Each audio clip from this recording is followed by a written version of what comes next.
Hi friends, ಎಲ್ಲರಿಗೂ ನಮಸ್ಕಾರ. Welcome to my channel. ನಾನು ಹೇಮ ಮಾತಾಡ್ತಾ ಇರೋದು ಫ್ರೆಂಡ್ಸ್. ಇವತ್ತು ನಾನು ಒಂದು ಚಿಕ್ಕದಾಗಿ ಒಂದು ಬ್ರೇಕ್ಫಾಸ್ಟ್ ಮಾಡಿದ್ದೀನಿ. ಅದು ಏನು ಮಾಡಿದ್ದೀನಿ ಅಂತ ನಿಮಗೆ ತೋರಿಸ್ತೀನಿ ಫ್ರೆಂಡ್ಸ್. ಎಲ್ರಿಗೂ ದಸರಾ ಹಬ್ಬದ ಆರ್ಥಿಕ ಶುಭಾಶಯಗಳು. ಇವತ್ತು ಮೊದಲನೇ ದಿನ ಫ್ರೆಂಡ್ಸ್. ನಮಗೆ ಕ್ಲಾಸಲ್ಲಿ ಎಲ್ಲರೂ ಒಂದೊಂದು ದಿವಸ ಏನೇನು ಕಲರ್ ಬರುತ್ತೆ 9 ದಿನ ಅದೇ ಕಲರ್ ಸ್ಯಾರಿ ಅಥವಾ ಡ್ರೆಸ್ ಬರಬೇಕು ಅಂತ ಡ್ರೆಸ್ ಕೋಡ್ ಹಾಕಿದ್ದಾನೆ. ನಮ್ಮ ಹುಡುಗ ಒಬ್ಬ ಇದ್ದಾನೆ, ಧೀರಜ್ ಅಂತ, ನಮ್ಮ ಕ್ಲಾಸಿಗೆ ಬರ್ತಾನೆ.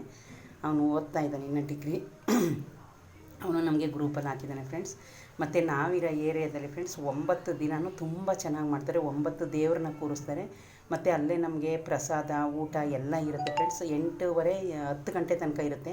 ಆದರೆ ನಾನು ಇವಾಗ ಫಸ್ಟ್ ಶಿಫ್ಟ್ ಇದ್ದೀನಲ್ಲ, 4:15ಗೆಲ್ಲ ಬಂದುಬಿಡ್ತೀನಿ. ಹಂಗಾಗಿ ಒಂದು ದಿನವೂ ತಪ್ಪಿಸ್ಕೊಳ್ಳಲ್ಲ. ನಾನು ಏನು ಮಾಡೋದಪ್ಪ, ಸೆಕೆಂಡ್ ಶಿಫ್ಟ್ ಇರುತ್ತೆ, ನಾನು 11 o'clock ಬರ್ತೀನಲ್ಲ ಅಂದ್ಕೊಂಡಿದ್ರೆ, ಇವಾಗ ನಂದು ಫಸ್ಟ್ ಶಿಫ್ಟ್ ಇದೆ ಫ್ರೆಂಡ್ಸ್. ನಾನು ಒಂದು ದಿನವೂ ತಪ್ಪಿಸ್ಕೊಳ್ಳಲ್ಲ.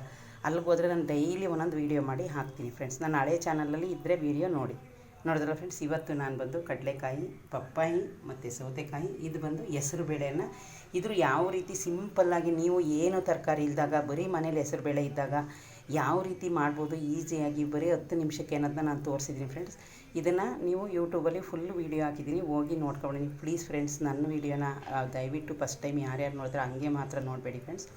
ಒಂದು ಲೈಕ್ ಮಾಡಿ, ಸಬ್ಸ್ಕ್ರೈಬ್ ಮಾಡಿ, ಶೇರ್ ಮಾಡಿ ಫ್ರೆಂಡ್ಸ್. ಓಕೆ ಫ್ರೆಂಡ್ಸ್, ಬಾಯ್. ಮತ್ತೆ ಇನ್ನೊಂದು ವಿಡಿಯೋ ಜೊತೆ ನಿಮಗೆ ಸಿಗ್ತೀನಿ ನಾನು.